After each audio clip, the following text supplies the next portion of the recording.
హనుమంతపేట గ్రామంలో గుర్రాల రవి గారే వారి చేనులోకి పత్తి చూడడానికి వచ్చాం. ఫార్చ్యూన్ వెరైటీ వింధ్యా పత్తి ఒక చెట్టుకు 120-130 కాయలు. ఎలాంటి వాటర్ లేకుండానే ఇంత వచ్చాయి. ఇప్పుడు వాటర్ కట్టి ఉంటే ఇంకా దాదాపు 200 కాయల్స్ వరకు వచ్చే అవకాశం ఉంది. ఈ పత్తి చాలా పురుగు, ఎలాంటి ఎర్ర పురుగు, వేరే పురుగులు లాగా మంచిగా ఉంది. కాయ సైజు పెద్దగా ఉన్నది.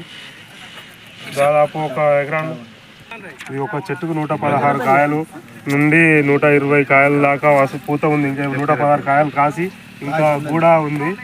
ఇలా ఎర్ర పురుగు దీనిలో ఎలాంటి తెగుళ్ళు లేకుండా చెట్టు నీట్ గా చాలా పత్తి చాలా వాటర్ కట్టి ఉంటే ఇంకా దాదాపు 150 కాయల దాకా వచ్చే అవకాశం ఉంది. ఈ ఫార్చ్యూన్ వింధ్యా వెరైటీ చాలా బాగుంది సార్.